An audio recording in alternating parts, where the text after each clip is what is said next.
का समय हो गया, जल्दी आओ।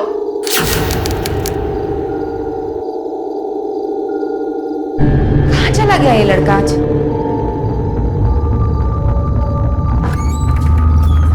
अरविंद, अरविंद,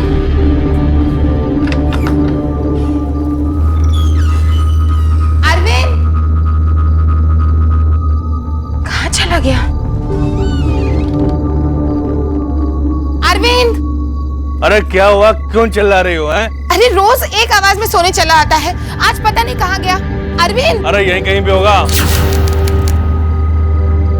अरविंद! मैंने सारे कमरे ढूंढ लिए। रुको रुको, अरविंद! बेटा अरविंद, कहाँ चला गया होगा? अरविंद! अरे क्या हुआ, इतनी रात में काहे चिल्ला रहे हो? अरे देखा अरविंद को तूने? अरे हम क्यों भला अरविंद को देखेंगे? अरविंद! चलिए वहां देखते हैं। अरविंद बेटा! अरविंद! अरविंद! अरविंद! परेशान कर दिया इसने। अरविंद! जीजी! जीजी! जीजी! जीजी! जीजी जल्दी आओ! जीजी! क्या हुआ? हवा भारी है इसमें से। क्या हुआ? अरे मेरा बेटा! अरविंद! किसने क्या तेरे साथ ये बेटा? विष्णु भैया ने। विष्णु! अरे अरे अरे रुक जा! सुन, अगली बार तुम्हारे बेटे से ऐसी गलती हुई ना तो याद रखना, हमसे भी गलती से तुम्हारा बेटा मारा जाएगा।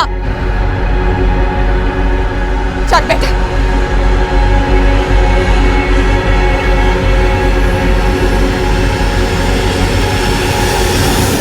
हर परिवार का आधार होता है उसके सदस्यों का आपसी रिश्ता। जब तक इन रिश्तों में मधुरता और मिठास बनी रहती है, तब तक परिवार किसी भी कठिनाई का सामना कर सकता है। लेकिन अगर इन रिश्तों में कड़वाहट आ जाए तो यही रिश्ते नासूर बन जाते हैं। आमतौर पर परिवारों में बड़ों के बीच हो रहे झगड़ों का असर बच्चों पर भी पड़ता है और हालात काबू से बाहर हो जाते हैं। इस परिवार में भी ऐसा ही कुछ हो रहा था जो इस परिवार को एक खतरनाक मोड़ की तरफ ले जा रहा था। आइए देखते हैं इस परिवार और इसके अंदर छिपे राज और रिश्तों की कहानी।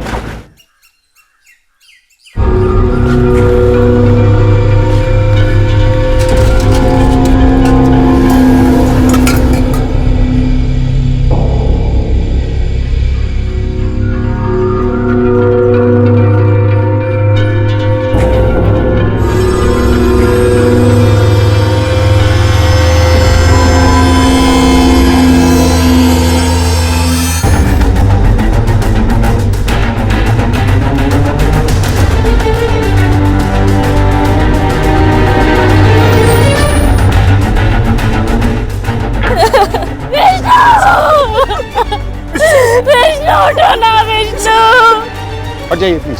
चलिए हटिए, हटो हटो।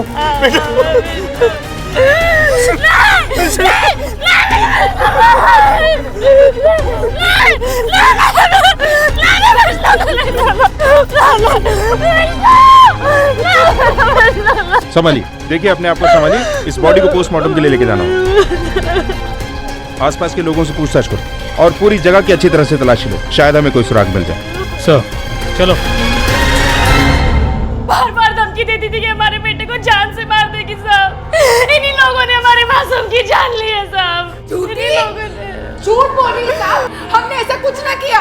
उल्टा इसका बेटा हमारे बेटे को मारता था, बहुत परेशान करता था। कोई मासूम नहीं था, राक्षस था राक्षस। एक तो हमारे बेटे को खा गई और ऊपर से राक्षस बोलती है। आज हम साहब इसने मारा हमारे बेटे को साहब। अलग अलग बयान लो सबका। सर थोड़ा बहुत नहीं साहब, वो हमारे अरविंद को बहुत मारता था और उसे कुछ भी बोलो तो उसकी माँ झगड़ा करने चली आती थी। साहब पता नहीं उसे हमारे बच्चे से क्या परेशानी थी साहब, उसके पीछे पड़ी रहती थी साहब। अब आप ही बताओ ना कि घर में बच्चे होंगे तो थोड़ा मोड़ा झगड़ा तो होगा ही ना। कोई बचपना नहीं साहब, शैतान था वो लड़का। उस दिन तो उसने हमारे अरविंद को अनाज की कोठरी में बंद कर दिया था साहब। मरते मरते बचा है हमारा बच्चा। हाँ साहब, मानते हैं हमारा बेटा थोड़ा शरारती था, अब बच्चे शरारत नहीं करेंगे तो कौन करेगा साहब? उसका बेटा शरारत करता तो वो अंधी हो जाती है, उसे कुछ नहीं दिखाई देता, और मेरा बेटा शरारत करता है तो वो राक्षस हो जाता है साहब। आप बताओ, अगर उसे इतनी परेशानी थी तो क्यों अपने बेटे को हमारे बेटे के साथ स्कूल भेजती थी? बोलो ना साहब। हाँ साहब, अरविंद जाता था विष्णु के साथ स्कूल, लेकिन कुछ दिन पहले विष्णु ने अरविंद को बहुत मारा।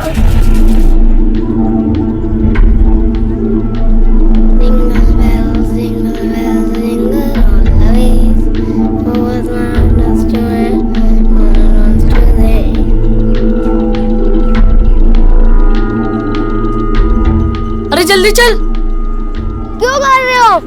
मैं अपने पापा से आपकी शिकायत करूंगा। अरे तू तो मेरा भाई है ना, शिकायत क्यों करेगा? अच्छा भाई है ना तू मेरा।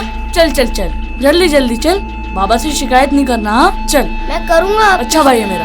हमेशा मारता रहता है बेचारे को। अरे अरे क्या कर रही है? हाँ?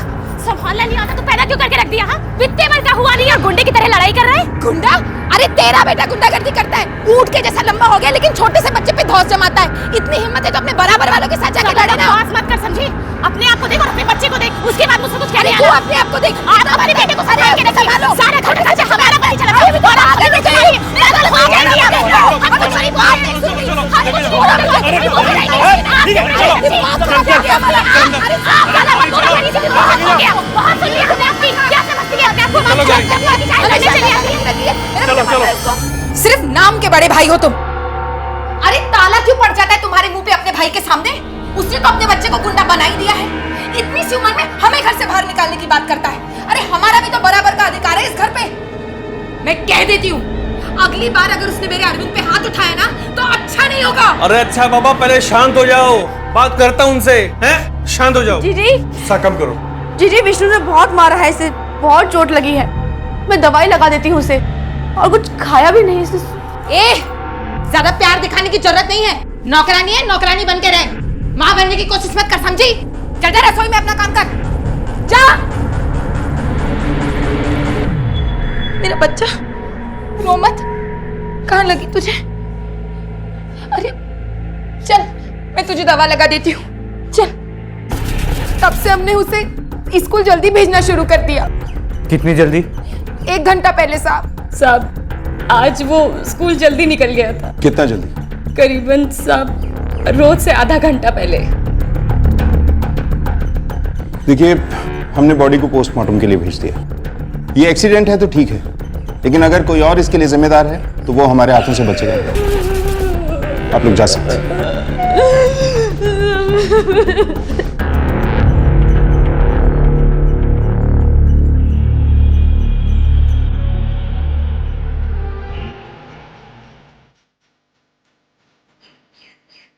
अरे बस करो मम्मी, देर हो रही है। 2 मिनट बेटा, 2 मिनट।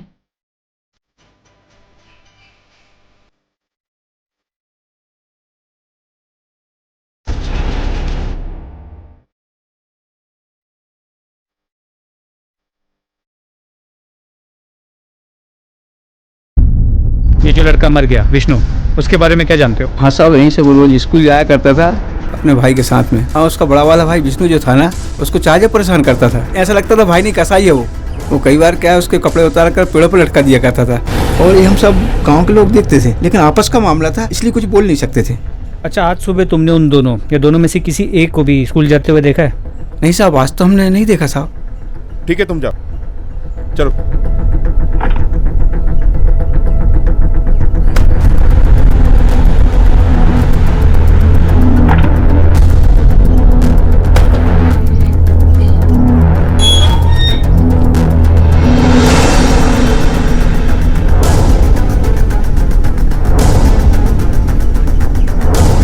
रामपाल साहब, हमें अरविंद से बात करनी। अभी? हाँ अभी।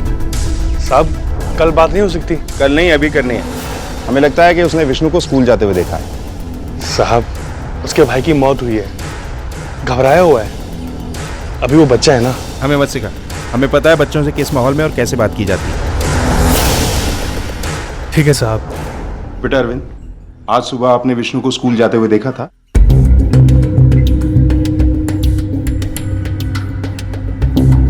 बताओ बेटा, देखा था आपने विष्णु को?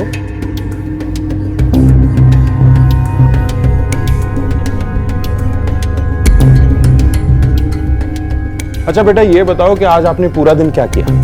मैं सुबह जब स्कूल जा रहा था तो मेरा पेट दुखने लगा और मैं आधे रास्ते से ही घर आ गया और सो गया।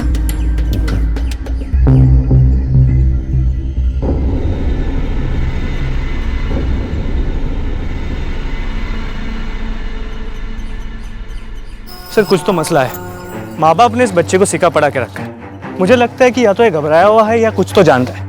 हमें इसे अकेले में बात करनी चाहिए, ये भी अपने माँ बाप के साथ ना हो।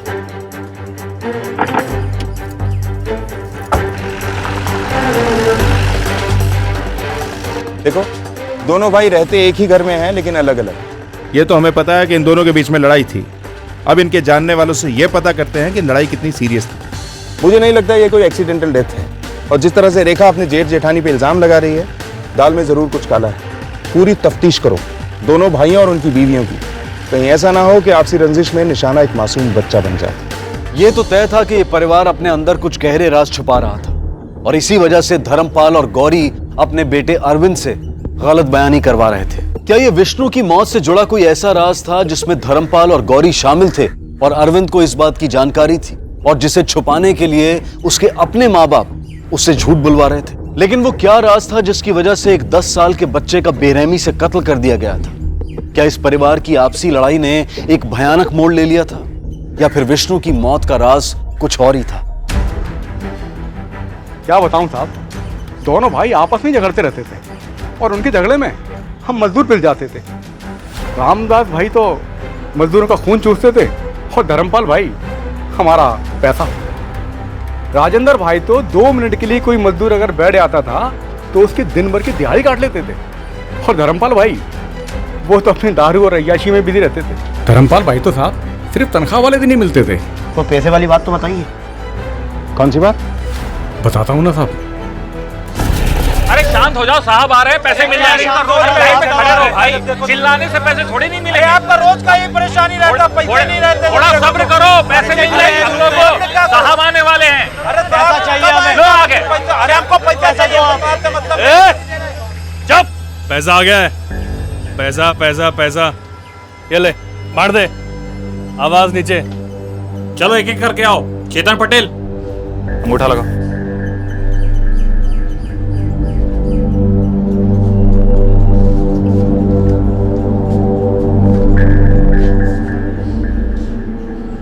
रघुनाथ सिंह। साहब पैसे खत्म हो गए। दिमाग खराब मत कर। राजेंद्र ने जितने पैसे मुझे दिए मैंने तुझे लाके दिए। अब वो कम है क्या ज्यादा, उससे पूछ। अरे क्या बात होती है? काम कराने के बाद पैसे नहीं दोगे क्या? ऐसा नहीं चलने वाला है। इस बार तो हम पैसे लेकर ही जाएंगे। हाँ पैसे तो लेके जाएंगे। अरे शांत हो जा भाई, अरे शांत हो जा, सबको पैसे मिलेंगे। अरे मुझसे ही शायद गलती हो गई बैंक से पैसे लाने में। कुछ भी कीजिए, हमको पैसा चाहिए भैया। मैं खुद राजेंद्र भाई साहब के पास जाऊंगा। अरे हमें नहीं पता, पैसा चाहिए अभी, पैसा लेकर जाओ। मैं खुद राजेंद्र भाई साहब के पास जाऊंगा, पैसा। चलिए बैठिए। अरे पैसा लेकर जाओ। मैं खुद जाऊंगा, मैं पैसे लेकर आऊंगा अभी। बात तो कर लेने दो। दीवान जी, ऐसा आप पे विश्वास करके हमें नहीं जाने दे रहे, नहीं तो ये दोनों भाई ये तो बिल्कुल किसी भी विश्वास के लायक नहीं है।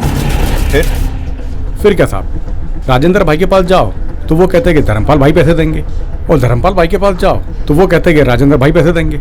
साहब चक्कर लगा लगा के एड़ियां गिर गई। कुछ लोगों के पैसे मिल गए और कुछ लोग गांव चले गए। गांव चले गए मतलब इस गांव के नहीं थे क्या?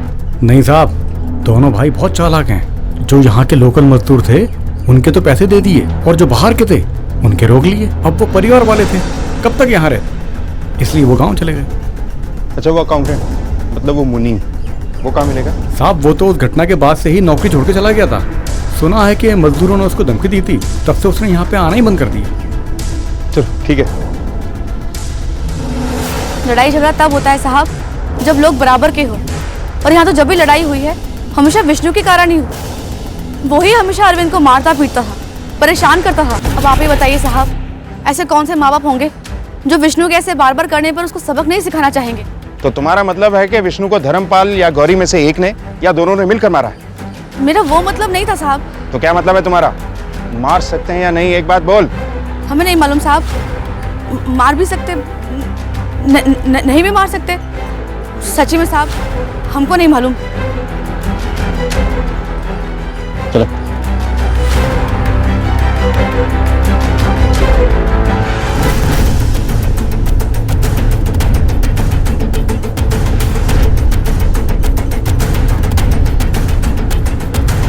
उस दिन किसी ने इन दोनों बच्चों को कुएं के आसपास नहीं देखा। जिस तरह की दुश्मनी थी दोनों भाइयों के बीच में, साफ जाहिर है कि इस दुश्मनी की जड़ पैसा थी। लेकिन ये समझ में नहीं आ रहा कि इस दुश्मनी का विष्णु की मौत से क्या लेना देना। एक काम करो, दोनों भाइयों के फाइनेंशियल रिकॉर्ड चेक करवाओ। Yes sir. और जब तक ये डिटेल्स आती हैं, हम लोग चलकर इन भाइयों से पूछताछ करते हैं।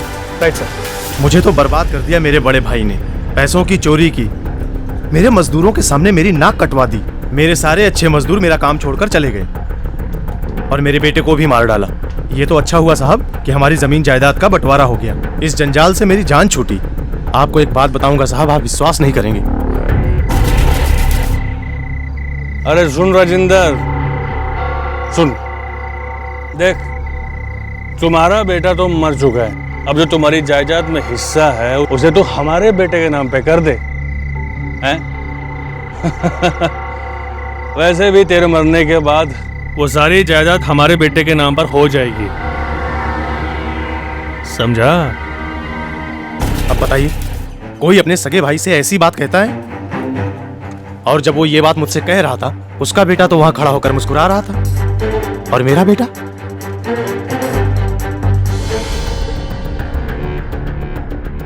तो अब ये बता कि कैसे मारा विष्णु को? भगवान कसम साहब, हमने नहीं मारा। अच्छा, तो तूने नहीं मारा, फिर किसने मारा? तेरी बीवी ने या तेरे बेटे ने? नहीं साहब, साहब हम में से किसी को कुछ नहीं मालूम। सच बोल रहे मारना हो? मत साहब, मारना मत साहब, हम सच बोल रहे हैं। नहीं बेटा, तू घबरा मत, बाबा को कुछ नहीं होगा। साहब आप ही सोचिए, वो हमारा भतीजा था और हम अपने भतीजे को काहे मारेंगे? क्योंकि तुम दोनों भाई कम और दुश्मन ज्यादा थे। नहीं साहब, वो तो बस क्या, हमें सब पता है। तूने उन पैसों में भी घपलत किया है जो राजेंद्र तुझे खेतों में काम कराने के लिए देता था। नहीं साहब, ये सच नहीं है साहब, वो हमको बदनाम कर रहा है। खुद उसने पैसे कम दिए, अब इल्जाम हम पे डाल रहा है। साहब आपको गलत फहमी हुई साहब। गलत फहमी? पुलिस को? सर एक काम करते हैं, इसे लॉकअप में डाल देते हैं, फिर इसकी ये गलत फहमी दूर हो जाएगी कि पुलिस को गलत फहमी है। माँ कसम साहब, हम कुछ नहीं जानते, हमने कुछ नहीं किया। कान खोल के सुन ले, हमें सब पता चल जाता है कि कब किसने क्या किया है। चाहिए यहाँ से अब।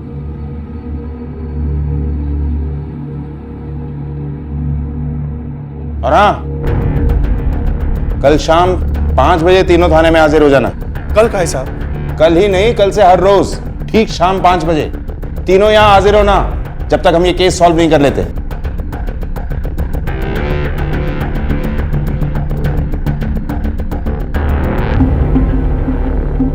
सर इस लड़के की मौत पानी में डूबने से नहीं हुई, क्योंकि इसके लंग्स में पानी बहुत कम था। इसका दाहिना कंधा टूटा हुआ है और इसके सर पर किसी भारी चीज से चोट पहुंचाई गई है, जिसकी वजह से इसकी मौत हो गई। बाद में इसे पानी में डुबा दिया गया है। डॉक्टर साहब, क्या ऐसा हो सकता है वो चोट जो इसके सर पे लगी, जिसकी वजह से इसकी मौत हुई, वो कुएं की किसी दीवार से टकराने से या पानी के नीचे किसी पत्थर से टकराने से लगी है? नहीं, अगर इसका शरीर कुएं की किसी दीवार से टकराया होता तो इसके शरीर पर कहीं ना कहीं खरोच का निशान होता, लेकिन इसके पूरे शरीर पर कहीं भी कोई खरोच का निशान नहीं। और पानी के अंदर ये किसी चीज से इतनी जोर से टकराए, ये पॉसिबल नहीं है, क्योंकि पानी ऑलरेडी उसकी स्पीड को तोड़ देगा। वो तो इसके सर पर किसी भारी चीज से चोट पहुंची है, जिसकी वजह से इसकी मौत हुई है। Thank you doctor.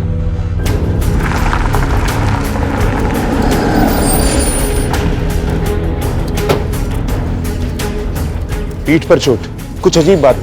इसका मतलब है किसी ने बच्चे को मारकर कुएं में फेंका हो। सर हो सकता है कि अरविंद ने होते हुए देखा था, इसीलिए वो इतना घबराया हुआ था। 5:30 बज गए। ये धर्मपाल अपने बच्चों को लेकर नहीं आया? सर हवलदार को भेज के बुलवा लेता हूँ। हेलो, क्या? ठीक है, गाड़ी निकालो। सर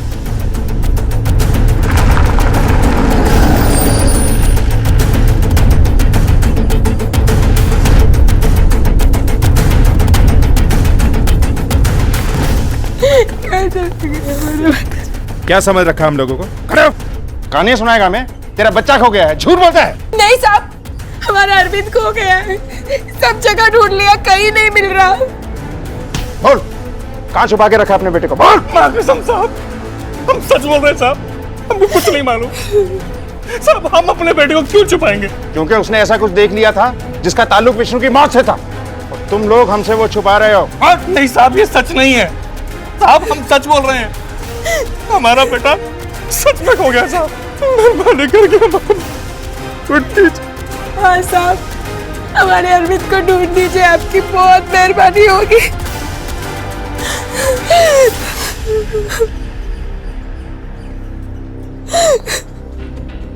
ठीक है, हम देखते हैं।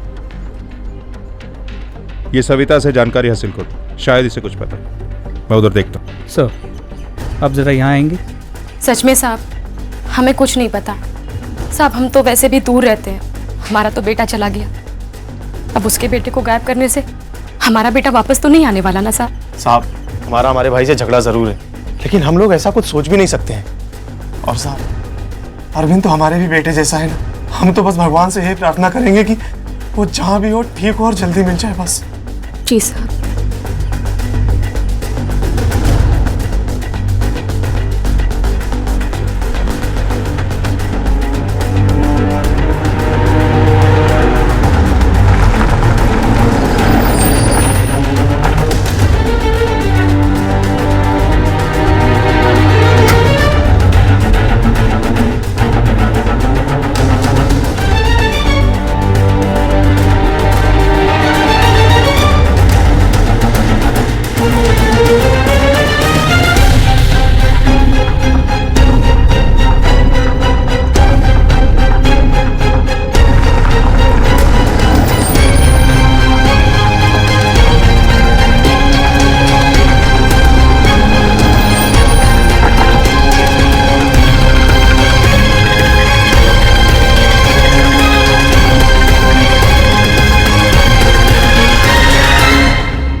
ये खबर तो पक्की है कि कल के दिन फिरौती के लिए कोई किडनैपिंग नहीं हुई थी, क्योंकि अब तक फिरौती के लिए कोई कॉल नहीं आया और हमारे खबरियों के पास भी किसी बच्चे की किडनैपिंग की कोई न्यूज़ नहीं है। इसका मतलब है कि अरविंद अगवा तो हुआ है, लेकिन फिरौती के लिए नहीं, दुश्मनी के चलते, या फिर मारा गया। तो क्या राजेंद्र? हो भी सकता है और नहीं भी हो सकता। एक संभावना तो यह है कि धर्मपाल को फिरौती की खबर आ गई थी और उसने किसी डर से हमें नहीं बताया, और दूसरी ये कि इस परिवार से किसी की दुश्मनी है जिसके चलते वो इस घर के बच्चों को नुकसान पहुंचा रहा है। वजह चाहे जो भी हो, इसकी जड़ तक पहुंचने के लिए हमें दोनों भाइयों पर नजर रखनी पड़ेगी। क्या अरविंद के गायब होने के पीछे उसके दिल में दफन वो राज था जो उसने पुलिस के सामने नहीं खोला था? और अगर ऐसा था तो ये राज निश्चित तौर पर विष्णु की मौत से जुड़ा था। या कहीं ऐसा तो नहीं था कि इस गुनाह का जिम्मेदार कोई और था जो इस परिवार के बच्चों को नुकसान पहुंचाना चाह रहा था? लेकिन अगर ये सच था तो इसकी वजह क्या थी? पुलिस के लिए केस अब एक रहस्य बनता जा रहा था।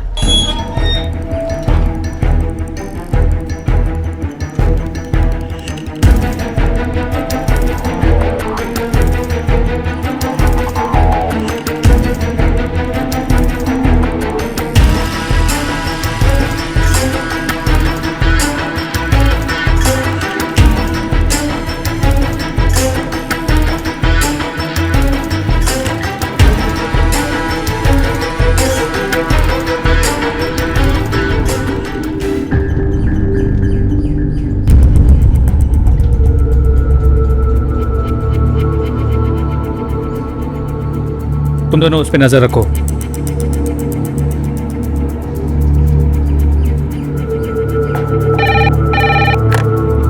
हेलो सर, धर्मपाल ने अभी अभी बैंक से 2 लाख रुपए कैश निकाले। इससे पहले भी कई बार उसने बड़ी रकम विड्रॉ की है सर। इतनी बड़ी रकम? हो सकता है फिरौती के लिए हो। पीछा करो उसका। तो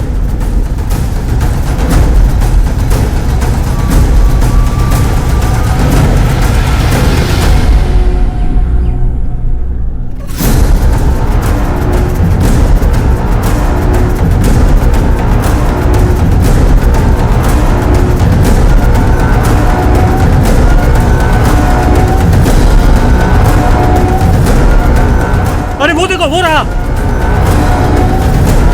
रुक रुक, हिम्मत, चल चल। अरे अभी मैंने किया, उठ मत कर। अरे बता दो हमें किसने किया, बता दो हमें किसने किया।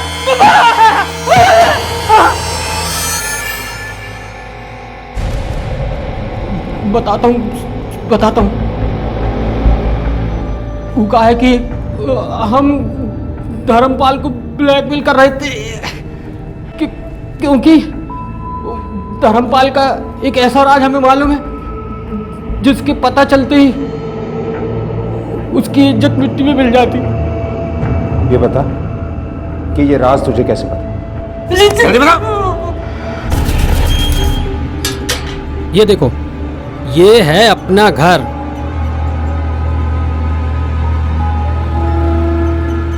अब जैसा भी है, लेकिन रहने लायक छत तो है। आओ बैठो बैठो, मैं तुम्हें इस घर में बहुत खुश रखूंगा, बिल्कुल रानी बना के। तुम बेकार में परेशान होती हो। अरे आज हमारी शादी हुई है, खुश रहो, ठीक है? बता कहाँ छुपा के रखा उसे? हमने अगवा नहीं किया, सविता ने किया है।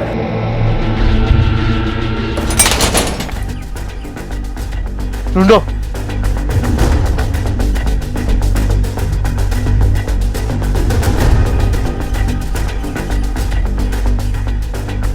लगता है भाग गई यहां से। चलो। हेलो, सविता की फोटोज को आसपास के सभी पुलिस स्टेशन में सर्कुलेट करवाओ। सारे रेलवे स्टेशन और बस स्टैंड पे खास नजर रखो, प्राइवेट बस स्टैंड पर भी। हाँ हम आ रहे हैं, वहीं आ रहे हैं, तुम लोग रुको।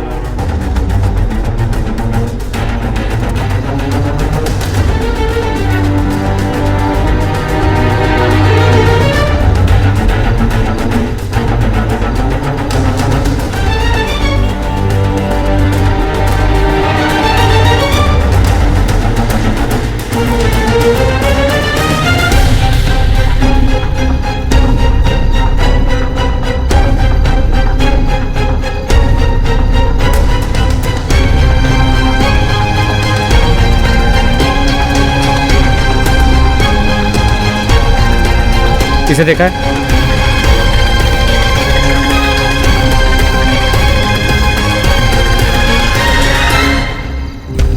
टिकट देना एक, चल जल्दी। 1 मिनट, छुट्टा नहीं है, देता हूँ मैं। चल जल्दी। जी 1 मिनट।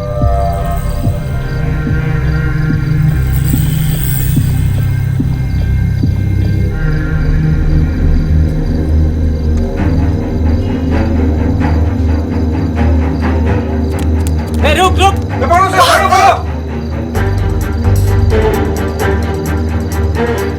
रुको सविता, रुको।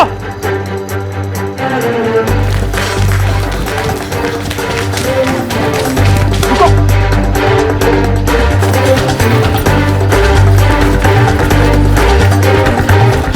सुन बेटा, जब तुम वापस ना हो ना, यही इंतजार करना, कहीं जाना मत। मैं आती हूँ वापस अभी, है ना? यहीं रुकना।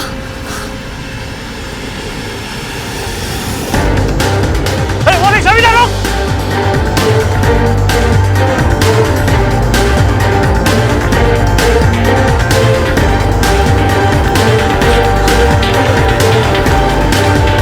रुक रुक रुक।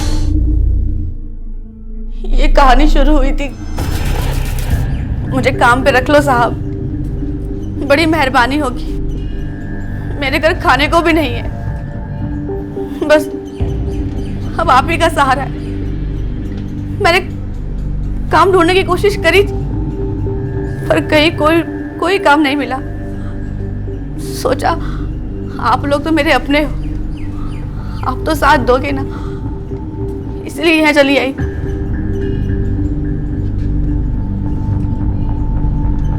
ठीक है। क्या किया तुमने? पूरी बात बताओ। उस दिन विष्णु अरविंद को परेशान कर रहा था, वो उसे कुएं के पास ले जाके उसे पीट रहा था, परेशान किया जा रहा था। देख रहा है? और मुझे मिला रास्ते में तो तुम कहा काकी, विष्णु भैया कुएं में गिर गए। कैसे? मैंने उन्हें गिरा दिया। काकी मैंने कुछ नहीं करा। तू परेशान मत हो, तू परेशान मत हो, मैं संभालूंगी। तू घर जा। सुन, किसको बोलना मत, ठीक है? काकी विष्णु भैया को बचा लेना। तू घर जा। घर बेटी, जब मैं कुएं के पास पहुंची तो विष्णु, विष्णु, सविता काकी बचा, सविता काकी बचा।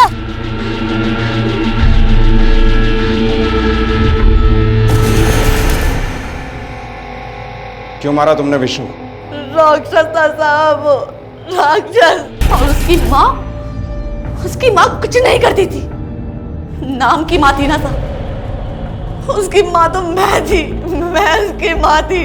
अरे मेरा बेटा, इसने क्या तेरे साथ किया बेटा? विष्णु भैया ने। विष्णु! हाँ साहब, मैं ही अरविंद की माँ हूँ।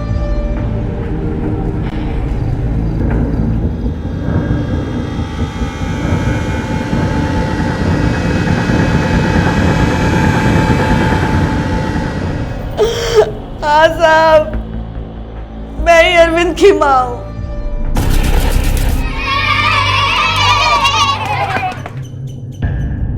एक लाख है, रख ले।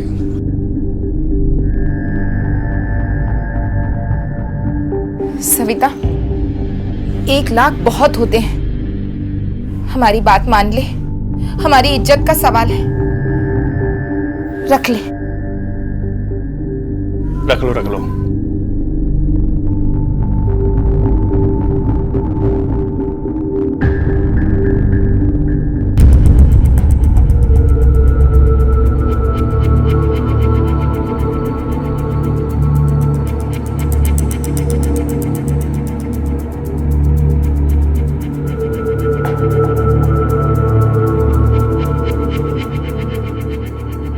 ओ मेरा बच्चा, आजा आजा माँ के पास।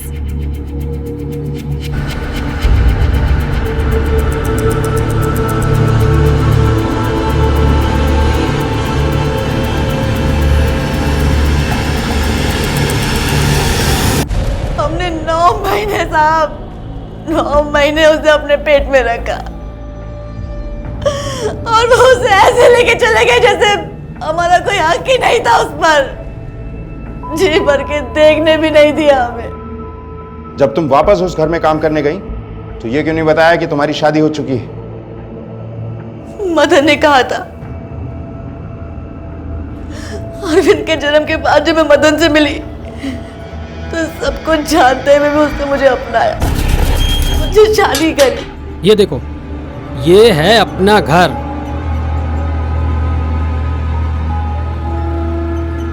अब जैसा भी है, लेकिन रहने लायक छत तो है। आओ बैठो बैठो, मैं तुम्हें इस घर में बहुत खुश रखूंगा, बिल्कुल रानी बना के।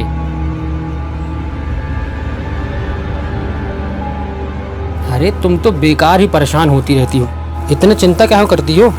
वो तुम्हारा बच्चा है ना, और तुम्हारा बच्चा हमारा बच्चा, और फिर मैं तो हूं ना तुम्हारे साथ। उन लोगों ने मुझे 2 लाख रुपए दिए थे और पहले ही कह दिया था कि मेरा बच्चे पे कोई हक नहीं रहेगा। तो क्या हुआ? सिर्फ पैसा दे देने से कुछ होता है क्या? कानून भी कोई चीज होती है कि नहीं? वो तो ठीक है, पर हम गरीब लोग हैं, ये कोर्ट कचहरी के चक्कर। तुम्हें इस सब की चिंता करने की कोई जरूरत नहीं, वो मैं हूं ना, मैं सब देख लूंगा। बस तुम वही करना जो मैं कहूँ, समझी? हमारा बच्चा हमें मिल जाएगा, तुम बेकार में परेशान होती हो। अरे आज हमारी शादी हुई है, खुश रहो, ठीक है? फिर मैं उस घर में काम मांगने गई साहब, और फिर अरविंद मेरे आंखों के सामने ही रहने लगा। फिर तुम दोनों ने उसके माँ बाप से पैसे ऐंठना शुरू कर दिया। कैसे पैसे साहब? हमने कोई पैसे नहीं लिए। मदन ने हमें सब कुछ बता दिया है सविता। अपने बेटे को हासिल करने की कोशिश में तुमने उसे अगवा किया और खुद ही उसे खो दिया। ले जाओ इसे। नहीं साहब, नहीं साहब, मेरे बच्चे को ढूंढ दो साहब, साहब मेहरबानी करके मेरे बच्चे को ढूंढ दो साहब। नहीं नहीं साहब, नहीं।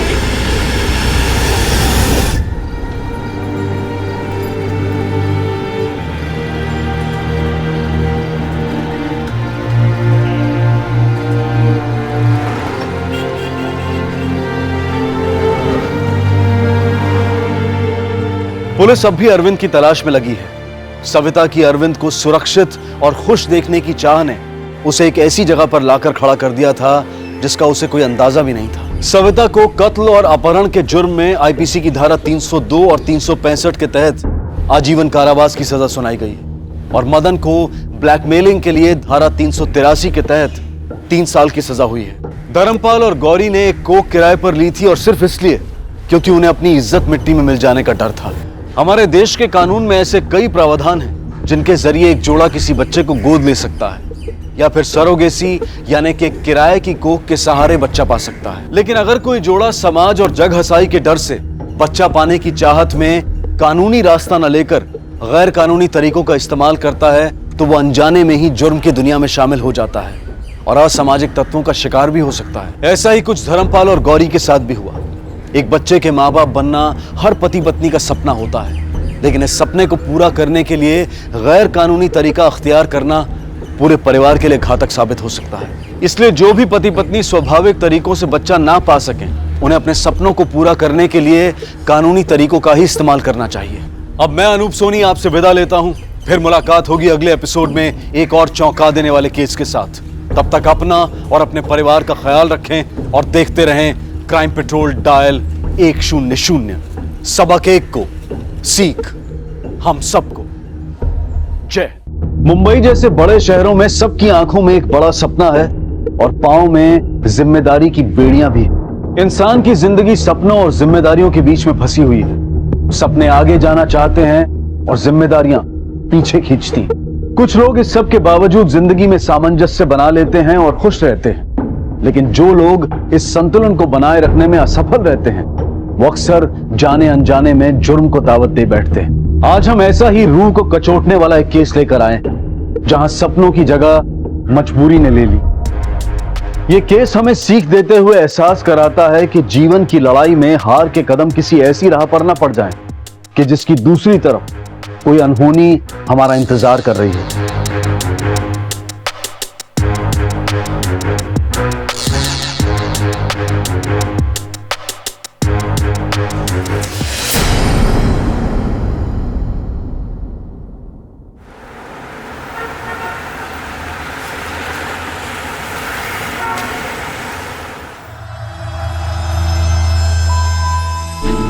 रुक साले, किधर जा रहा है? आपकी तेरी चार पट्टी निकालता।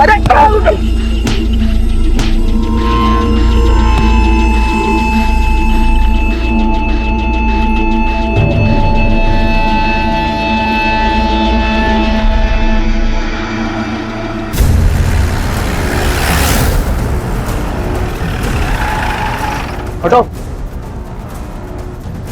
ठीक है, ठीक है। क्या हुआ? किसके साथ मारपीट हुई तुम्हारी? कौन लोग थे वो? पता नहीं साहब, मैं तो अपनी गाड़ी में बैठने आ रहा था, तब तक कहां से आ गए और मुझे मारने लगे। किसी का चेहरा याद है? नहीं साहब, कुछ मौका ही नहीं दिया उन लोगों ने, मारना चालू कर दिया आते ही। मुझे कुछ पुलिस कंप्लेंट नहीं करनी है, मुझे जाने दीजिए प्लीज।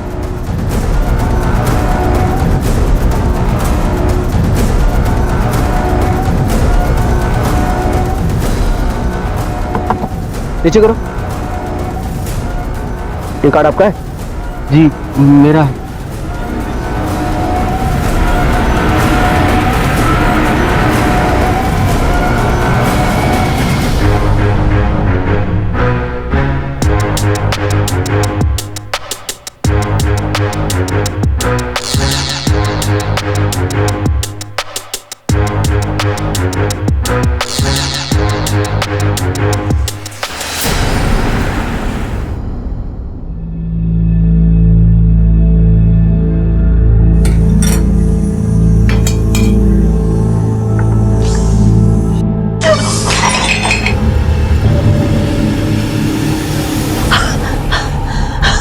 तोड़ दो, सब तोड़ दो, पूरे घर में कचरा फैला दो।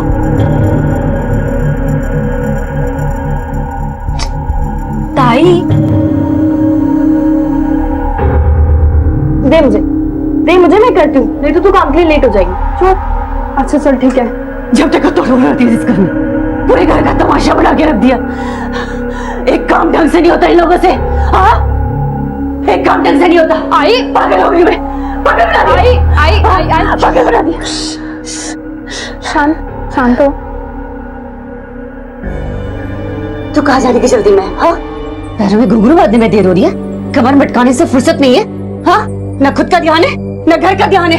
आई, कमर मटकाने के लिए नहीं, स्टार बनने के लिए देर हो जाएगी। अच्छा सुन, मैंने घर का सारा काम कर दिया है और तेरे लिए खाना भी बना कर रखा है, ठीक है?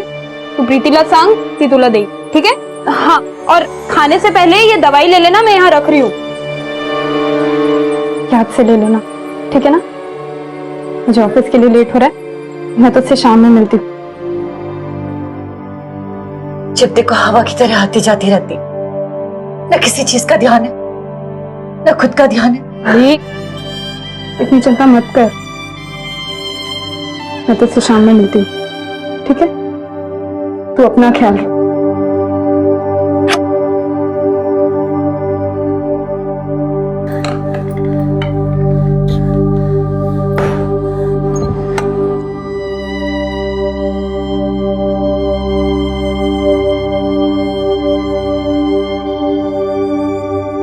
हाँ हाँ, निकल गई हूँ मैं।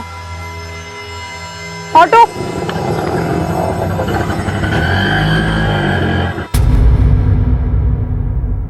नीचे उतर, इधर आओ। तुम लोग को मना किया था ना इधर आने के लिए, तुम लोग अपने मोहल्ले में क्यों नहीं खेलते हो? चलो भागो यहाँ से।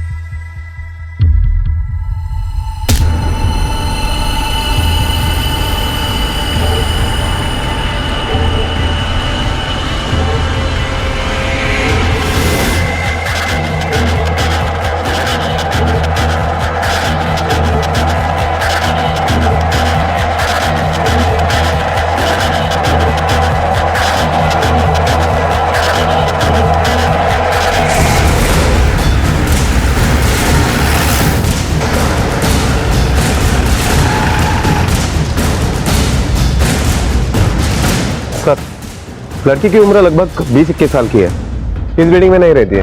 बॉडी की पहचान हुई? सर, अब तक कुछ पता नहीं चला और वॉचमैन का कहना है कि ना ही उसने इस लड़की को अंदर आते हुए देखा और ना ही वो इससे पहचानता है। सर, लड़की के हाथ पर एक टैटू बना हुआ है, शायद उससे कुछ हेल्प हो सकती है। साहब, मैं 1 मिनट के लिए पेशाब करने के लिए गया था, तभी ये अंदर गई होगी, इसलिए मैं उसे देख नहीं पाया। उस लड़की ने छलांग लगाया, कहाँ था तू? यहीं था साहब। वो बाजू के बस्ती के बच्चे यहाँ पे शरारत करने के लिए आते हैं, इसलिए मैं उनको भगाने गया था। सावन, दोनों मेन गेट और लिफ्ट का सीसीटीवी फुटेज ले लो। सॉरी सर, मेन गेट का सीसीटीवी काम नहीं कर रहा है। क्यों? सर 3 बार ठीक करवा चुके हैं, आधा घंटा चलता है, बंद पड़ जाता है। फिर मैंने सोचा छोड़ दो इसे, और वॉचमैन तो है ही। तुम लोग की यही सोच, छोड़ दो इसे, हमें क्या फर्क पड़ता है, अपराध को बढ़ावा देती है। अपनी जिम्मेदारी कब समझोगे तुम लोग? आज के आज इसे ठीक करवा लो।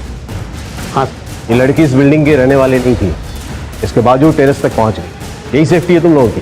और टेरेस का दरवाजा क्या हमेशा खुला रहता है? हाँ सर।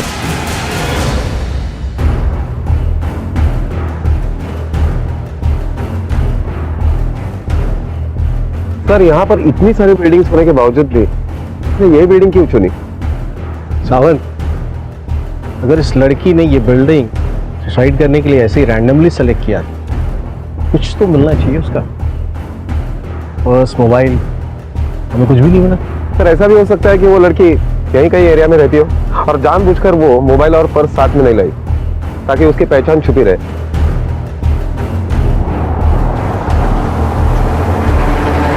सर, नीचे एक रिक्शा वाला है, कुछ बताना चाहता है।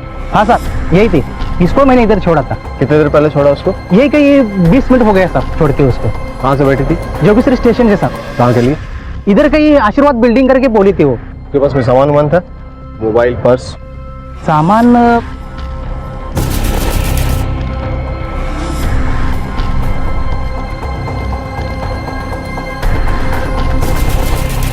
हाँ साहब, उसके पास मोबाइल भी था और पर्स भी था।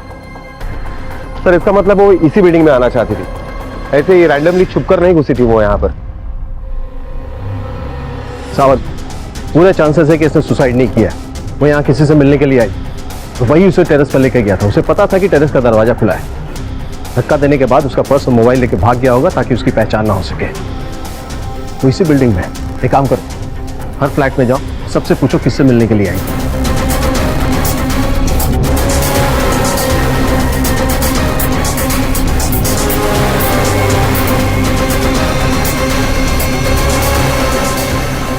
सर, जवळपास आम्ही सगळ्यांची चौकशी केली, सबका यही कहना है कि वो ऐसे किसी लड़की को नहीं जानते, ना ही ऐसी कोई लड़की उन्हें मिलने के लिए आई थी।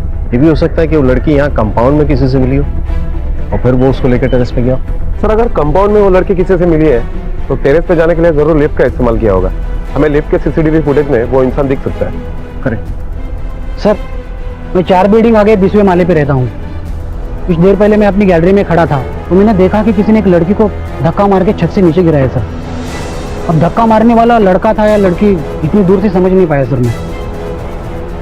ये तो कंफर्म हो गया, सुसाइड ही मर्डर है।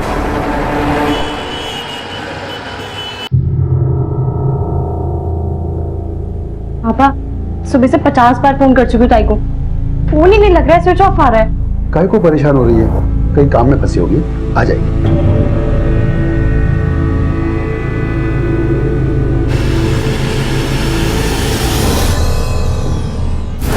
आई चल रही मेंटल, जास्ती बकवास मत कर, चल दे दे, लग जाएगी। मार डाला तुम लोगों ने उसे, हाँ? और अब नाटक कर रहे हो, सब जानती हूँ मैं। तुम लोगों ने इसे मारा है, मार दिया ना? दे दे, छोड़। नहीं छोड़ूंगी, मार डालूंगी। तुम सबने मेरी बच्ची को मारा, मैं तुम्हें मार डालूंगी। ये होगा, पूनम को आ जाएगी।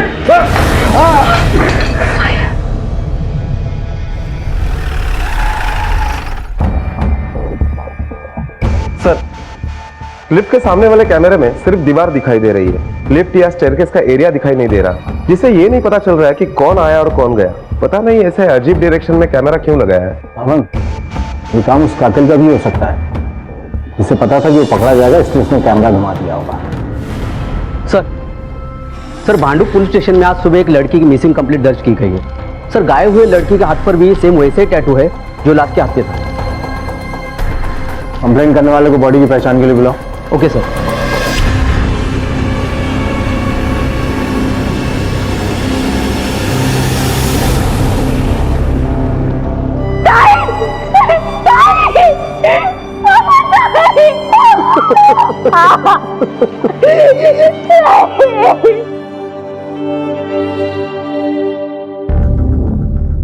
साहब, पूनम की रात को पैदा हुई थी मेरी बेटी।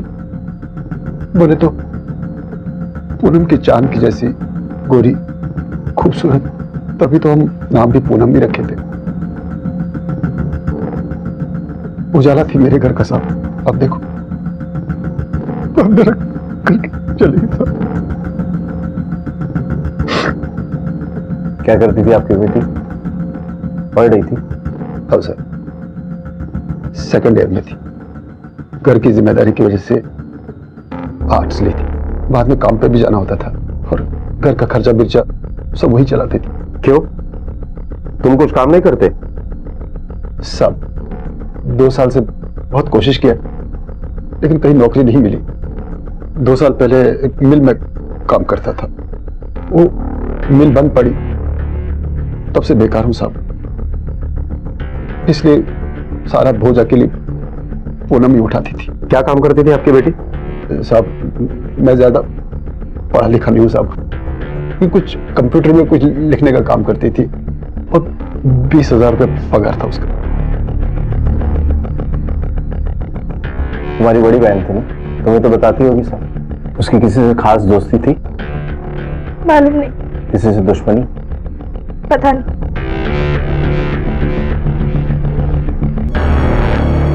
ये दरवाजा क्यों बंद रहता है?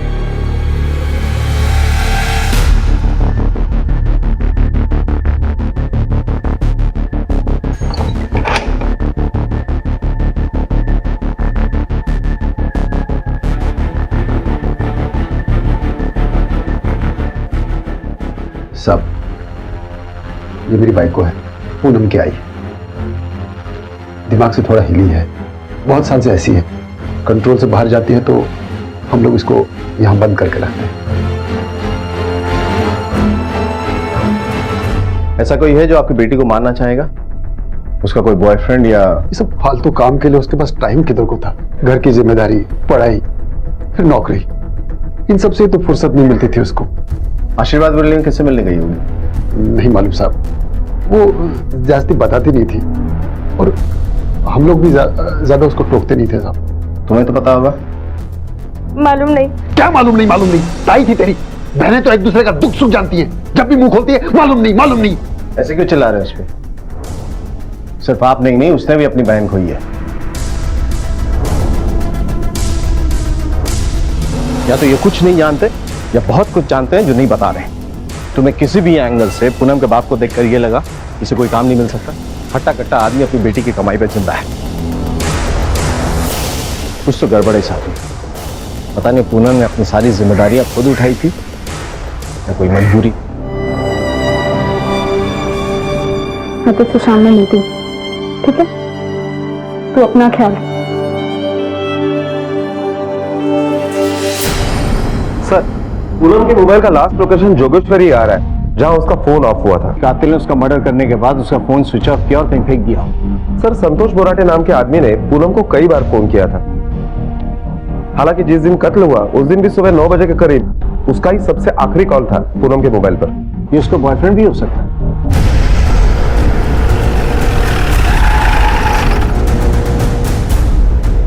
संतोष बोराटे तुम ही हो साहब? पूनम मटकर को जानते हो?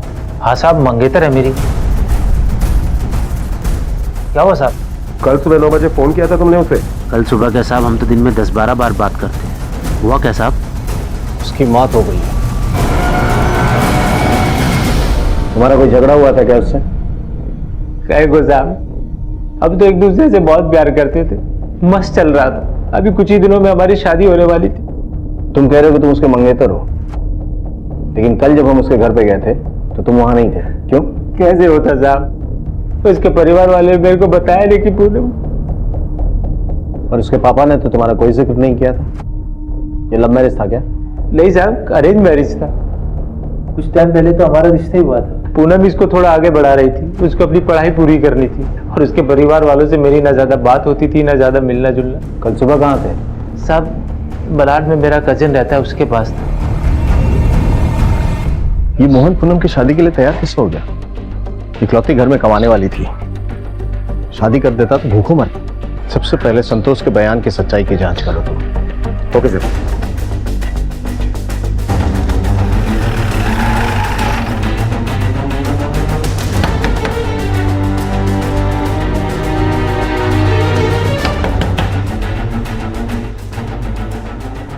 अमरता होंगे? हाँ साहब, मैं ही हूँ। संतोष बोराटे को जानते हो? हाँ जानता हूँ साहब। कल सुबह तुम्हारे घर पर आया था वो? हाँ साहब, इंडिया ऑस्ट्रेलिया की मैच थी, वो देखने के लिए आया था। पूरी मैच देखी? हाँ साहब। कोहली ने सेंचुरी बनाई? कोहली ने किधर साहब, सेंचुरी तो अजिंक्य ने बनाई थी। ये पूनम मटकर को जानते हो? हाँ साहब, संतोष के मंगेतर है। जोगेश्वरी में आशीर्वाद बिल्डिंग में कौन रहता है तुम्हारा? आशीर्वाद बिल्डिंग? ये तो मैंने पहली बार नाम सुना है साहब। साहब क्या हुआ वो तो बताओ साहब। संतोष पूनम का मंगेतर था? हाँ साहब। तो ये बात कल हमने जब पूछी तब क्यों नहीं बताई? साहब, आप बॉयफ्रेंड के बारे में पूछे थे, मंगेतर के बारे में किधर पूछे? आप पूछे होते तो मैं बता देता। बाप बेटी का कत्ल नहीं कर सकता क्योंकि वो मकसद नहीं है, बल्कि जिंदा रखने का मकसद है। वो अकेली घर में कमाने वाली थी, वो गई तो इनकी भूखमरी शुरू। सर, संतोष के पास झगड़ा करने का तो मकसद है, लेकिन मारने का नहीं। अगर है भी तो कत्ल के वक्त वो अमर के साथ मलाड में मैच देख रहा था, ये साबित हो चुका है। अगर ये दोनों नहीं है तो तीसरा कौन है? उसे पूनम को मारा। सर, ये पूनम मटकर की पोस्टमार्टम रिपोर्ट आई है। पूनम 2 महीने की प्रेग्नेंट थी? कहीं यही वजह तो नहीं इस मर्डर? नहीं साहब, मैं नहीं मानता आपकी इस रिपोर्ट को। मेरी बेटी ऐसी वैसी लड़की नहीं थी साहब। प्रेग्नेंट होने का मतलब ये नहीं है कि आपकी बेटी ऐसी वैसी थी। मुद्दा ये है कि उसको इस हाल में छोड़कर गायब कौन हुआ। अब आप ये बताइए कि संतोष के अलावा उसके जिंदगी में और कोई था? साहब, मैं बोलता हूं ऐसा नहीं हो सकता है। अगर आपकी रिपोर्ट सही है तो ये संतोष ही होगा साहब, जिसने ये किया है।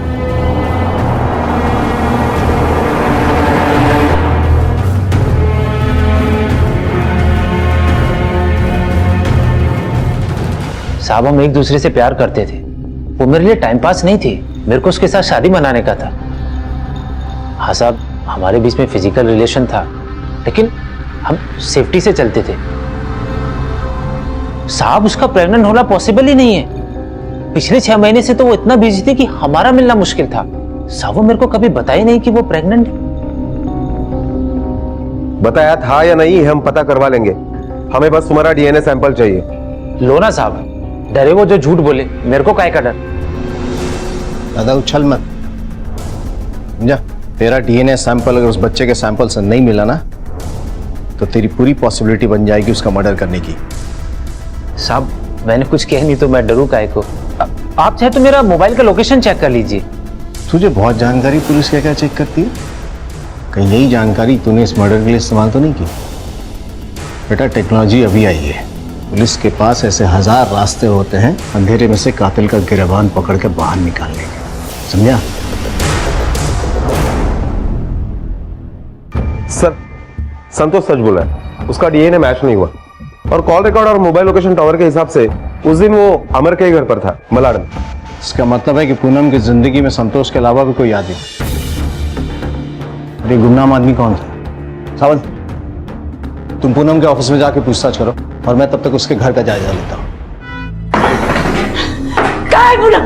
कहाँ है? बोलो कहाँ है मेरी बेटी? बोल कहाँ गए तुम लोग उसको? तुम लोग उसको कहाँ गए? आई मत ना आई बोल कहाँ है? आई वो टाइगर उस कमरे में। उस कमरे में? हाँ वहाँ है उस कमरे में। पूनम पूनम पूनम पूनम दरवाजा खोलो, खोल दरवाजा। झूठ बोले मुझसे तो, झूठ बोले मेरे को। मुझे पूनम के पास जाने। कितने सपने देखी थी तुम? स्टार बनेगी, डांस शो में जाएगी, मुझे ऐसे छोड़ के क्यों चली गई? पर अच्छा ही हुआ तुम चली गई। इस सड़क से मुझे तो मिली तुझे। तू जिधर भी होगी ना, इधर से तो खुश होगी तू।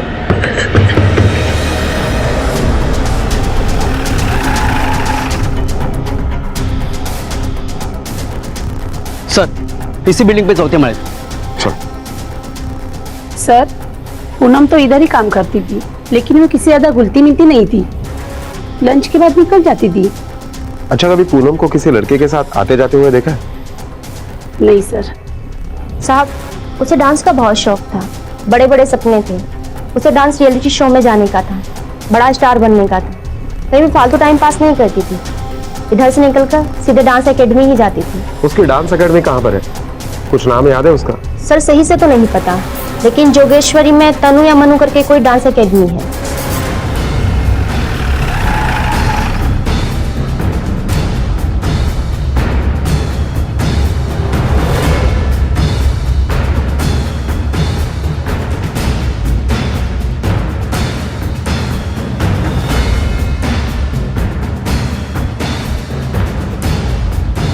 सर ये डांस क्लास बिल्कुल आशीर्वाद सोसाइटी के सामने ही है। Okay sir.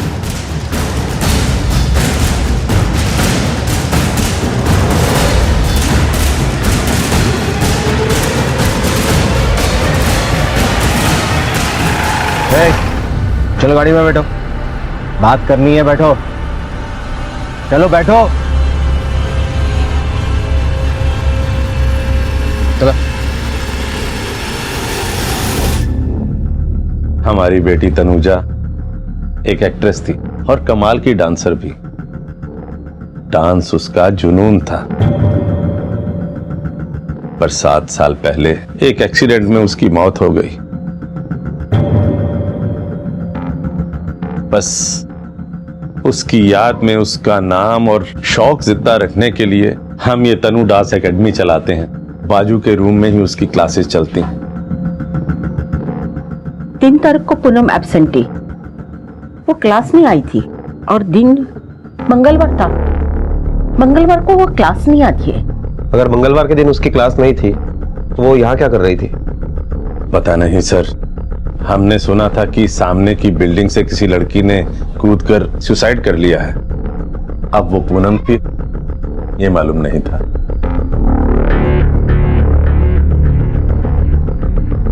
क्या हो पापा, ये पुलिस क्यों आई हुई है? साहब ये हमारा बेटा नीरज है,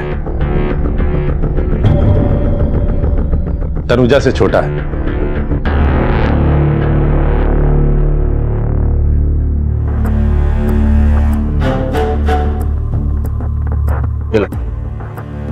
लो पियो पियो।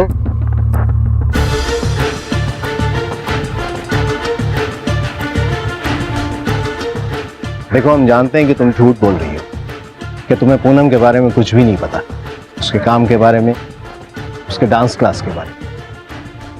हम ये भी जानते हैं कि तुम अपने बाबा के डर से कुछ नहीं बोल रही। क्या तुम नहीं चाहती कि पूनम को इंसाफ मिले, उसके कातिल को सजा मिले? अरे वो अकेली नहीं थी,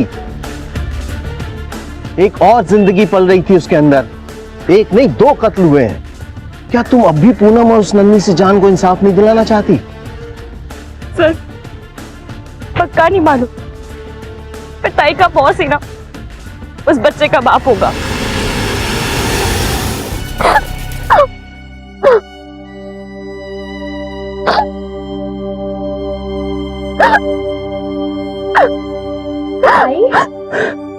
ताई क्यों रो क्यों रही है? क्या हुआ? प्रीति, मेरा बॉस मुझे बहुत परेशान करता है। वो यहाँ वहाँ हाथ मारता है और अब तो वो चाहता है कि मैं उसके साथ, मैंने उसके साथ अगर सोने से मना किया तो मुझे जॉब से निकाल देगा।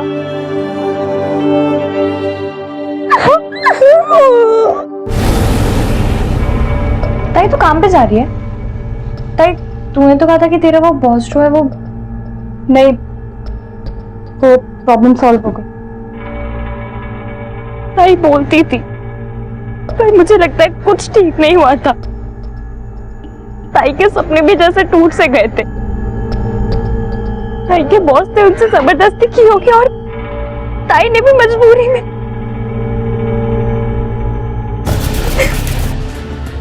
वही उस बच्चे का बाप होगा सर।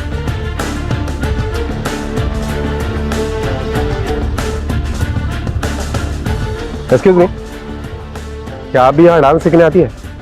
नहीं जी, मैं यहाँ पे डांस सिखाती हूँ। आपसे एक बात पूछनी थी। क्या? क्या पूनम नाम की लड़की यहाँ पर डांस सीखने आती थी? उसका कोई बॉयफ्रेंड, मतलब किसी के साथ अफेयर था? बॉयफ्रेंड और अफेयर का तो मुझे पता नहीं। हाँ, लेकिन ओनर का जो बेटा था नीरज, उसके साथ उनकी काफी बातें होती थी और जब भी हम जाते थे उनके पास वो चुप हो जाते थे, साथ में ही आते जाते थे। ओके, थैंक यू, आप जा सकती हैं। सब आपको जिसने जो कुछ भी बताया सब झूठ बताया साहब। सर, मैं क्यों किसी 2 टके के एम्प्लॉय के साथ अफेयर करूंगा? सर, इज्जतदार शादीशुदा आदमी हूं मैं। वो मेरी डांस एकेडमी की स्टूडेंट से ज्यादा मेरे लिए और कुछ नहीं थी। झूठ बोल रही है उसकी बहन।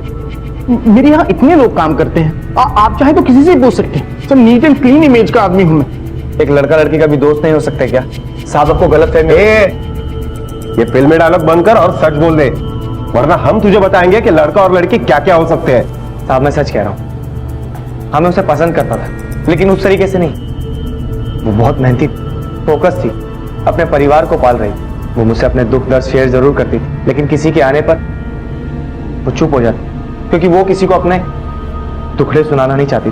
दुख बांटने के लिए कहाँ जाता था उसके साथ? कहीं नहीं जाता था साहब। उसे पैसों की बहुत तंगी थी, 1-1 रुपया जोड़ती थी। बस उसे स्टेशन से डांस क्लास और डांस क्लास से स्टेशन छोड़ने जाता था, वो भी तब जब मुझे उस तरफ कोई काम होता था। स्पेशली मैं आज तक कभी उसके लिए नहीं गया। तो mister neat and clean image, अगर आप बेकसूर हैं तो डीएनए सैंपल देने में आपको कोई दिक्कत नहीं होनी चाहिए। हमें तुम्हारा डीएनए सैंपल चाहिए, फिर पता चलेगा कि तूने उसके साथ कितने दुख बांटे हैं। Okay sir. ठीक है सर। पुलिस की एक और कोशिश नाकाम रही। हरीश और नीरज दोनों की ही डीएनए रिपोर्ट नेगेटिव आई थी। दोनों की तहकीकात से यह भी साफ हो गया कि कत्ल के समय हरीश अपने ऑफिस में था और नीरज डांस क्लास में। वही डांस क्लास जो कत्ल की जगह से कुछ ही कदम की दूरी पर थी। पूनम के रिश्ते नीरज, हरीश, संतोष इन सभी के साथ संदेह के साए में थे। एक उमस थी इन रिश्तों में और उसी उमस की घुटन को परखने के लिए पुलिस ने एक बार फिर पूनम के घर से शुरुआत की, इस उम्मीद में कि शायद कहीं कुछ हाथ लग जाए। आप जरा आएंगे सर। एक तो हमने अपनी बेटी खोई है, वो जख्म हम भूले नहीं, और आप लोग अगर हम लोग को परेशान करते हैं, कुछ तो हमारा ख्याल करो। आपके लिए अपना दुख का प्रचार करना ज्यादा जरूरी है, आपकी बेटी की कातिल को सजा दिलवाना? साहब, मैं गरीब आदमी हूँ और पुलिस के सामने क्या बोल सकता हूँ, लेकिन सच तो यह है कि मैंने अपनी बेटी खोई और आपको अपना कातिल नहीं मिल रहा है। लेकिन परेशानी तो हमको हो रही है ना साहब।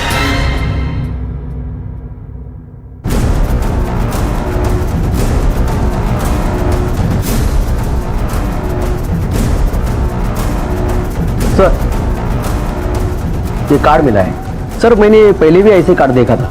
वो आशीर्वाद बिल्डिंग के पास एक आदमी के साथ मारपीट हुई थी सर। उसने अपने सवालों का ठीक तरह से जवाब नहीं दिया था और उसने ये भी कहा था कि मुझे पुलिस कंप्लेंट नहीं करवानी। मंसूर, एक काम करो, उस आदमी का नाम और एड्रेस ढूंढो। Okay sir.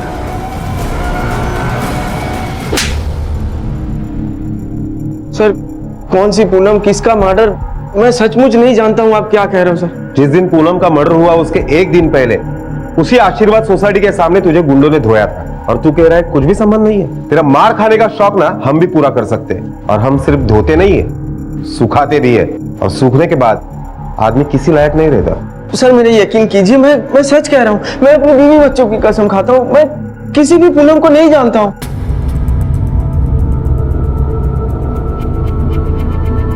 ये पूनम है, अब बोल, कभी नहीं देखा इसे?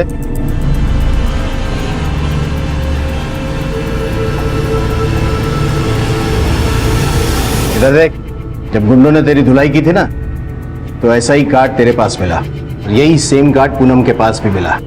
अब बता, क्या संबंध है तेरे, पूनम और इस कार्ड के बीच में? बोल। देख, इससे पहले कि ये बेल्ट में तेरे शरीर पे चाप दूं, मान जा। देख, अब तेरी बारी है ये दिखाने की कि तू अपनी आई से और बाबा से कितना प्यार करती है।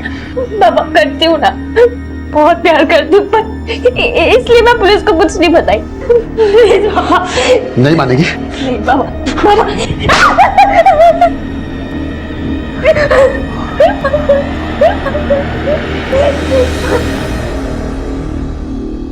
सर तहकीकात से पता चला है कि जिस बिल्डिंग से पूनम को टेरेस से फेंक दिया था उस बिल्डिंग में श्याम चौधरी का भी एक फ्लैट है। क्या क्या चले उठ, वो क्या बहुत लात लिया, अब टाइम आ गया, अभी कुछ नहीं किया, तो सही। मैंने पूनम को नहीं मारा सर। मैं उसे क्यों मारूंगी? उसके मरने से हमें तो नुकसान ही हुआ, पैसा जो आना बंद हो गया। गलत काम में हाथ डाला था, बस सिर्फ इतनी ही गलती थी। हमने कभी किसी से जबरदस्ती नहीं की। गलत काम नहीं करते तो क्या करते? सीधे रास्ते से इतना पैसा कहाँ कमाया जा सकता है? अब कम में गुजारा करना पॉसिबल नहीं था हमारे लिए। तनुजा ने फिल्मों में काम करके बहुत पैसा कमाया था, धीरे धीरे हमारा लाइफस्टाइल ही बदल गया, रहन सहन, खाना पहनना सब। दीदी की कमाई से हम शान शौकत की जिंदगी जी रहे थे, और जब हमें उस शान शौकत की लत लग गई तो एक दिन रोड एक्सीडेंट में दीदी की मौत हो गई। कमाई बंद हो चुकी थी, लेकिन खर्चे कम नहीं हुए थे। साल 2 साल में सारा पैसा खर्च हो गया। फिर हमें कमाई का एक नया रास्ता दिखा। तनुजा के नाम से हमने डांस एकेडमी खोली, पर उस उतनी सी कमाई से हम लोगों का लाइफस्टाइल मेंटेन नहीं हो पा रहा था, इसलिए हमने दूसरा रास्ता अपनाया। मुंबई में ऐसी लड़कियों की कमी नहीं है जो स्टार बनना चाहती हैं, जो रातों रात पैसा कमाना चाहती हैं। नाम शोहरत पैसा कमाने के लिए लड़कियां कुछ भी करने को तैयार हो जाती हैं, और हम उन्हें ये लालच देकर किसी के साथ भी सोने के लिए तैयार कर लेते थे। शुरू में हम लोग उन्हें प्रोड्यूसर्स के पास भेजते थे, ये बोल करके उनका फ्यूचर सेट हो जाएगा, और फिर उसके बाद हम उनका ब्रेन वॉश करते थे कि जो काम एक बार किया है वो दोबारा करने में प्रॉब्लम क्या है। 1-2 बार में लड़कियों की शर्म खत्म हो जाती थी, फिर ना उन्हें फर्क पड़ता था ना हमें। बस फिर नोट गिनते थे। मैं अंधेरी, जुहू और बांद्रा के पॉश इलाकों में आने जाने वाली गाड़ियों में लोगों को कार्ड बांटता। लड़की चाहिए तो कॉल कर। जब भी कोई हमें उस नंबर पर कॉल करता तो हमारा कॉल रिकॉर्ड किया हुआ नंबर डज नॉट एग्जिस्ट सुनाई देता। लोग उसे फेक नंबर समझकर फ़ोन काट देते, और वो हमने इसलिए लगाया था कि ताकि यदि कोई हमें पकड़ने की कोशिश करे तो उसे भी वो नंबर गलत समझ में आए। फिर उसके बाद हम लोग उसी नंबर पर पीसीओ से कॉल करते थे। जिसे भी लड़की चाहिए होती थी उसे मेरी बहन तनुजा की फ़ोटो भेजते थे। हीरोइन की फ़ोटो देखकर सबकी लाट टपकती थी, कोई देखने नहीं जाता था कि वो जिंदा है या मर गई। हम लोग आशीर्वाद के फ्लैट पर उन लोगों को बुलाते थे। बिल्डिंग के गेट पर मैं उन लोगों से पैसे ले लेता था, और हमारा सिक्योरिटी गार्ड उन्हें आगे का रास्ता दिखाता। तुम लोगों ने घटियापन की सारी हदें पार कर दी, अपनी मरी हुई बेटी तक को बेच दिया। कस्टमर जब पूछता था कि वो कहाँ है तो क्या बोलते थे? हम बोलते थे कि उसकी तबीयत खराब हो गई, अभी किसी और से काम चला ले, अगली बार तुम्हें वही मिलेगी। ज्यादातर लोग मान जाते थे, लेकिन ये निखिल अड़ गया। मुझे ये लड़की चाहिए, ये इसके लिए मैंने पैसे दिए, नहीं दे सकते हो तो पैसा वापस करो। उसने पुलिस के पास जाने की धमकी दी, इसलिए हमने उसे पिटवाया। पूनम को भी इसी तरह फंसाया था तुमने? वो भी स्टार बनना चाहती थी, लेकिन दूसरी लड़कियों की तरह पागल नहीं थी, और ना ही वो दूसरी लड़कियों की तरह हमारे पास आई थी, बल्कि वो तो एक क्लाइंट के थ्रू हमारे पास पहुंची थी। कौन क्लाइंट?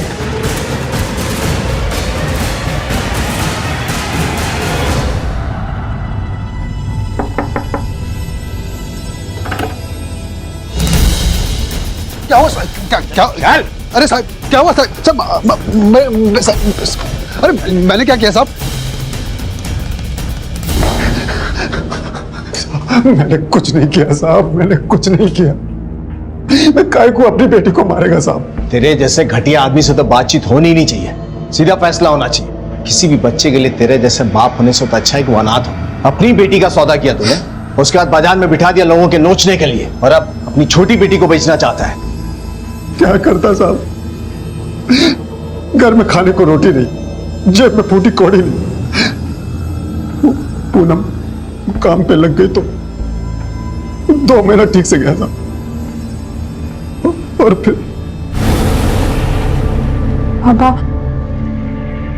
पापा मेरे को नौकरी छोड़नी पड़ेगी। काय को? पापा वो मेरा बॉस, वो मुझे साथ में सोने को बोला है, तो इसमें सोचना क्या है? हाँ बोल दे। पापा देख, तू जिधर भी जाएगी ना ऐसे ही लोग मिलेंगे, तो सती सावित्री बन के नहीं चलेगा। तू नौकरी छोड़ेगी तो क्या हम लोग नाके पे भीख मांगने जाएंगे? घर कैसे चलेगा? तू हाँ बोल दे। वो मेरी बात सुनी, नौकरी बच गई, कुछ दिन सब ठीक चला साहब। फिर एक दिन अंधेरी में मैं खड़ा था तो मेरे को एक कार्ड मिला। लड़की चाहिए तो फोन कर।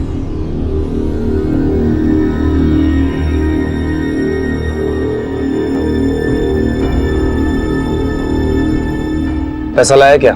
साहब मेरे को लड़की नहीं चाहिए। तो फिर क्या करने आया यहाँ? मेरे पास लड़की है तुम्हारे काम की।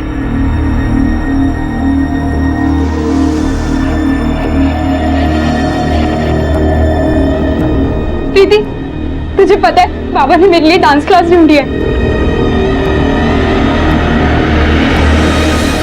उसके बाद धीरज लोग उसको काम पे लगा दिया। इसे काम नहीं कुछ और कहते हैं। एक क्लाइंट आने वाला था और वो आया नहीं। मैं और वॉचमैन घंटों तक बिल्डिंग के गेट पर उसका वेट करते रहे, और उधर पूनम भी फ्लैट पर उसका वेट कर रही। फिर हमने देखा कि पूनम टेरिस से नीचे गिर गई। मैं समझ गया था साहब के कुछ गड़बड़ है। मैं भागकर सीधा फ्लैट पे गया, देखा तो दरवाजा खुला हुआ था। पूनम का पर्स और मोबाइल दोनों वहीं पड़े हुए थे। मैंने मोबाइल ऑफ किया और वहां से निकल गया, और फिर बिल्डिंग से दूर जाकर मैंने पूनम का पर्स और मोबाइल दोनों कचरे में फेंक दिए। इसका मतलब है कि क्लाइंट कोई पुराना आदमी था जिसे पता था कि उसे कहाँ जाना है। तुमसे नजर चुरा के सीधा ऊपर गया और पूनम को मारने के बाद वहां से निकल गया।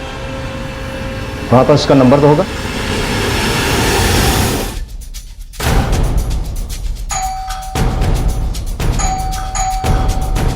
सावंत,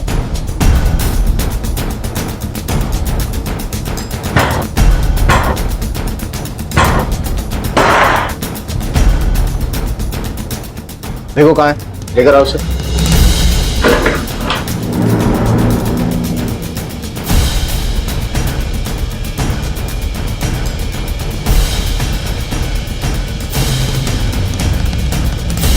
सर,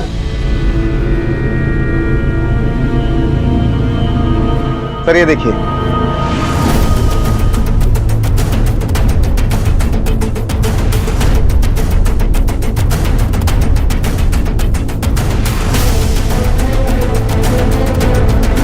संतोष,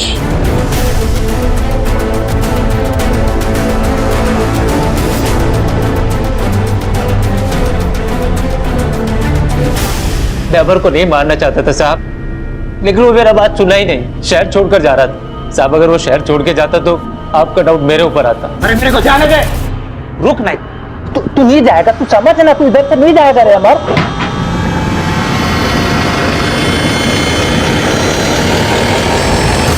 अमर तो गलती से मारा, और पूनम वो भी गलती से मरी।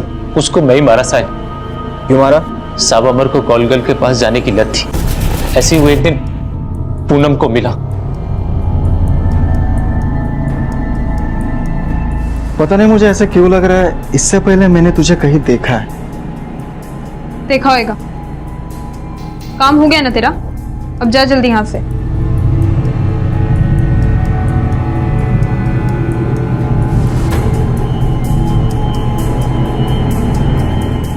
वो अमर से कभी मिली नहीं साहब, इसलिए उसको पहचानी नहीं, लेकिन मैंने अमर को अपने फोन से उसका फोटो दिखाया।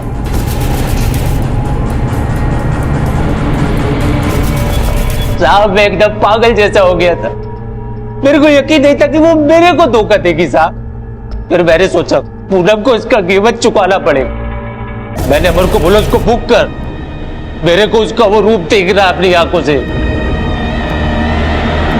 साहब मैं 3 तारीख को आशीर्वाद बिल्डिंग के बाहर गया, चाची उधर से वॉचमैन अंदर गया, मैं सीधा बिल्डिंग के अंदर गया, अमर के बताए हुए फ्लैट की तरफ। पूरे रास्ते साहब मैं यही सोचता रहा कि उधर पूनम ना हो। जैसे मैं उधर पहुंचा और घंटी बजाई, दरवाजा खोला तो मुझे यकीन नहीं हुआ साहब जब मैंने पूनम को वहां देखा। साहब जब मैंने उसका वो रूप देखा, मैं उधर से सीधा छत पे गया, मेरे पीछे पीछे आई। उसके बाद साहब मुझे कुछ सुनाई नहीं दिया वो क्या बोल रही थी, मेरे कानों में कुछ नहीं जा रहा था साहब। प्लीज संतोष, एक बात सुन लो प्लीज प्लीज। जो तुमने देखा वो मैंने मजबूरी में किया था, मैं नहीं करना चाहती थी। तुम जानते हो मैं तुमसे बहुत प्यार करती हूँ, है ना? पूनम ने जो किया मजबूरी में किया, अपने बाबा के दबाव में आकर किया। उसकी गलती सिर्फ इतनी थी कि उसने आवाज नहीं उठाई। संतोष को पूनम के कत्ल के लिए, हरीश खन्ना को सेक्सुअल हैरेसमेंट के लिए और सुनीता, श्याम, मोहन और नीरज को देह व्यापार के जुर्म में सजा हुई।